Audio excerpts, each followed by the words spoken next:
Komposisi pembentukan kata majemuk by Cynthia Anggraini, Diana Yustitasari, Ayu Anggraini, Syahrullah, Karisma Ayu Novianti. Tentang pengertian kata majemuk, yaitu pengertian kata majemuk bisa diambil dari beberapa sumber, yaitu yang pertama Verhaar menyatakan suatu komposisi disebut kata majemuk kalau kata hubungan kedua unsurnya tidak bersifat sintaksis. Komposisi atau pemajemukan adalah proses morfemis yang menggabungkan dua morfem atau pradasar menjadi satu kata, yaitu kata jemuk atau kompaun. Dan yang kedua, Abdul Khair berpendapat bahwa komposisi adalah hasil dan proses penggabungan morfem dasar dengan morfem bebas maupun yang terikat sehingga terbentuk sebuah konstruksi yang memiliki identitas leksial yang berbeda atau yang baru. Dan yang ketiga, kata majemuk adalah gabungan dua kata atau lebih yang memiliki struktur tetap dan tidak dapat disipsil dengan kata lain. Dan yang keempat, kata majemuk atau komsitus adalah gabungan morfem dasar yang seluruhnya berstatus sebagai kata yang mempunyai pola fonologis, gramatikal, dan semantis yang khusus menurut kaidah bahasa yang bersangkutan. Dan yang keenam, kata majemuk adalah gabungan dua kata atau lebih membentuk arti baru atau suatu kesatuan makna.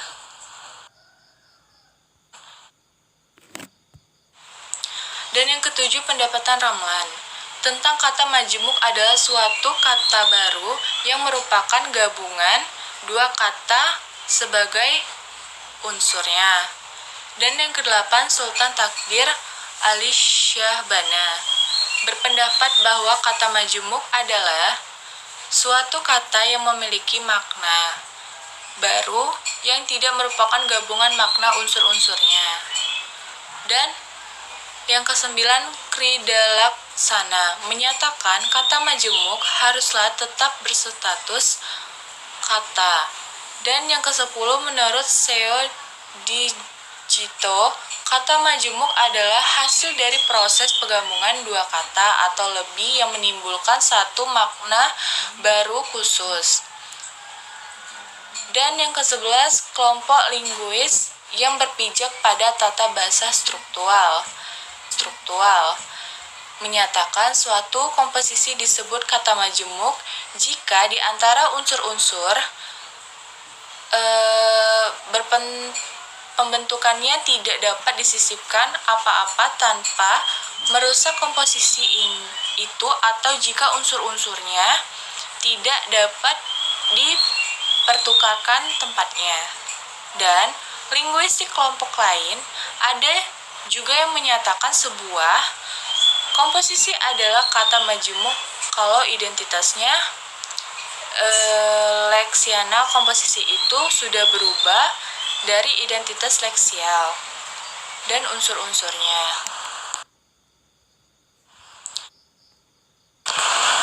Ciri-ciri kata majemuk yaitu gabungan dari kata-kata tersebut membentuk sebuah makna baru. Contoh, mata indera, penglihatan manusia, hari, nama satuan waktu dalam 24 jam. Mata dan hari, matahari sudah sebuah benda yang ada di angkasa yang memberikan panas pada bumi di siang hari. Dan meja, perkakas rumah tangga, makan, suatu kegiatan memasukkan suatu ke dalam mulut. Meja, makan. Meja makan berarti tempat untuk meletakkan makanan dan minuman. Dan yang kedua merupakan dua kata dasar tanpa imbuhan. Contoh, sapu dan tangan. Sapu, tangan. Air, mata. Yang ketiga, unsur membentukkan kata majemuk tidak dapat dibalik. Contoh, alam dan semesta. Alam semesta yang berarti di seluruh isi dalam jagat raya. Sedangkan apabila unsur tersebut dibalik menjadi semesta alam, maka artinya segala sesuatu yang menyangkut kelangsungan hidup di bumi. Dan yang keempat, kata majemuk tidak dapat disisip oleh kata lain. Contoh, anak buah, tangan kanan, panca indera, hulung balang, tinggi hati, dan lain sebagainya.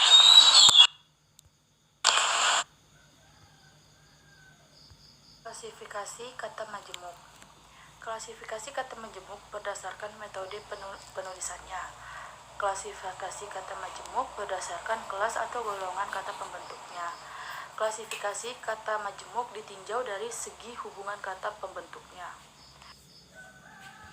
Klasifikasi majemuk berdasarkan metode penulisannya. Berdasarkan metode penulisannya, kata majemuk diklasifikasikan menjadi dua, yaitu satu, kata majemuk senyawa. Kata majemuk senyawa merupakan kata majemuk yang metode penulisannya disatukan atau dirangkaikan, seakan sudah melebur menjadi satu kata. Contohnya, hulu balang atau gabungan morfem hulu dan balang. Matahari, gabungan hari. Kata majemuk non-senyawa. Kata majemuk non-senyawa adalah kata majemuk yang metode penulisan morfem dasarnya tetap dipisah. Contohnya, sapu tangan terbentuk dari morfem sapu dan morfem tangan. Kumis kucing terbentuk dari morfem kumis dan morfem kucing. Kata kucing. Berdasarkan kelas kata pembentuknya, kata majemuk diklasifikasikan menjadi tiga. Yang pertama, kata majemuk yang terbentuk dari kata benda nomina dan kata benda nomina. Contoh penggunaan kata majemuk tersebut: yang pertama, aku menaiki kapal udara dari Surabaya menuju Manokwari. Wildan menjadi anak emas di kantornya sebab ia bekerja sangat disiplin. Yang kedua, kata majemuk yang terbentuk dari kata benda nomina ditambah kata kerja verba. Contohnya, anak pungut, kapal terbang, meja makan, adidaya, akal budi, anak didik. Contoh penggunaan katanya yaitu: terdapat beberapa ayam goreng di meja makan. Amerika masih menjadi negara adidaya. Yang ketiga, kata majemuk yang terbentuk dari kata benda nomina dan kata sifat adjektiva. Misalnya, rumah sakit, orang tua, pejabat tinggi, arus mudik, adem ayam, akal sehat, anak haram, anak muda, arus balik. Contoh penggunaan katanya yaitu: rumah sakit umum daerah Purwodadi dipenuhi pasien penderita demam berdarah. Yang kedua, aku tak mampu menggunakan akal sehatku ketika berhadapan dengannya. Yang ketiga, anak haram tersebut dikucilkan dengan teman-teman sebayanya. Yang keempat adalah kata majemuk yang terbentuk dari kata sifat atau adjektiva ditambah kata kerja atau verba. Misalnya adalah kata salaguna dan adil makmur. Contohnya adalah kata majemuk yang terbentuk dari kata sifat atau adjektiva ditambah kata kerja atau verba adalah penyalahgunaan dosis obat generik bisa membahayakan tubuh manusia. 5. Kata majemuk yang terbentuk dari kata sifat atau adjektiva ditambah kata benda atau nomina. Misalnya adalah ahli bahasa, ahli bedah, ahli bumi, ahli hadis, ahli hukum, ahli ibadah, ahli kitab, ahli negara, dan ahli patung, ahli pikir. Contoh penggunaan kata majemuk yang terbentuk dari kata sifat atau adjektiva ditambah kata benda atau nomina, yaitu persengketaan ahli waris tersebut diajukan ke Kejaksaan Agama. Yang kedua adalah ahli sejarah mengungkapkan kebenaran penemuan fosil baru di Jawa. Yang keenam adalah kata majemuk yang terbentuk dari kata sifat ditambah kata sifat atau adjektiva. Misalnya adalah cerdik pandai, tua muda, besar kecil, acuh tak acuh, adidaya. Dan contoh penggunaan kata majemuk yang terbentuk dari kata sifat adjektiva ditambah kata sifat adjektiva adalah: kancil memang mendapat sebutan sebagai hewan yang cerdik dan pandai dalam cerpen. Yang ke-8 adalah kata majemuk yang terbentuk dari kata kerja atau verba ditambah kata benda atau nominal. Misalnya adalah agenda rapat, akad nikah, ahli bahasa, angkatan.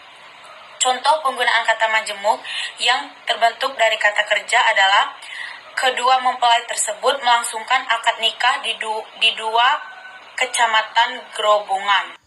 8. Yang kesembilan adalah kata majemuk yang terbentuk dari kata kerja atau verba ditambah kata sifat atau adjektiva. Misalnya adalah amar makruf. Contoh penggunaan katanya adalah kita wajib melaksanakan amar makruf nahi munkar. Yang ke-10 adalah kata majemuk yang terbentuk dari kata bilangan atau numeralia ditambah kata benda atau nomina. Contohnya adalah Dwi Warna, Panca Indra, Sapta Marga, Prajabatan, Pasca Bencana, Pancasila, setengah abad. Contoh penggunaan katanya adalah perusahaan tersebut telah berdiri setengah abad yang lalu dan Indonesia memiliki bendera Dwi Warna, yaitu merah dan putih. 11 adalah kata majemuk yang terbentuk dari kata bilangan atau numeralia ditambah kata kerja atau verba. Misalnya, satu padu, serba salah. Contoh penggunaan katanya adalah beberapa buruh itu bersatu padu menggelar demonstrasi. Dan yang terakhir adalah kata majemuk yang terbentuk dari kata keterangan atau adverbia ditambah kata benda atau nomina.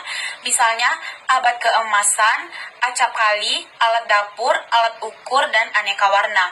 Contoh penggunaan katanya adalah Islam mencapai abad keemasan ketika pemerintahan Daulah Abbasiyah. Klarifikasi kata majemuk ditinjau dari segi hubungan kata pembentuknya. Berdasarkan hubungan kata pembentuknya kata majemuk dibedakan menjadi 4 meliputi 1. Kata majemuk yang kata pertamanya merupakan sebuah awalan prefiks, misalnya prajabatan, prasarana, pribumi, tanadil, prasejarah, swasembada, miskomunikasi, swalayan, dan swadaya. 2. Kata majemuk yang kata pertamanya menjadi pangkal kata, misalnya kapal udara, rumah sakit, meja belajar. 3. Kata majemuk yang kata keduanya menjadi pangkal kata, seperti bumi putra, mahasiswa, purbakala, mahaguru. 4. Kata majemuk yang kata pertamanya memiliki hubungan setara atau sederajat dengan kata keduanya, seperti besar kecil, naik turun, pulang pergi, sanak saudara. 3. Pengulangan kata majemuk terbagi menjadi 2 prinsip. 1. Tidak semua kata majemuk bisa dijadikan bentuk berulang. Kata majemuk yang tergolong ungkap-ungkapan, baik yang berkategori adjektiva maupun nomina, seperti panjang tangan, ringan kaki, hidung belang, keras kepala, tebal muka, lesung pipi, dan tahi lalat tidak bisa dimunculkan dalam bentuk pengulangan. 2. Kata majemuk yang memiliki unsur inti, maka unsur intinya lah yang diulang. Misalnya, surat-surat kabar harian, tanda-tanda tangan, meja-meja gambar, ruang-ruang tamu, hotel-hotel bintang 5.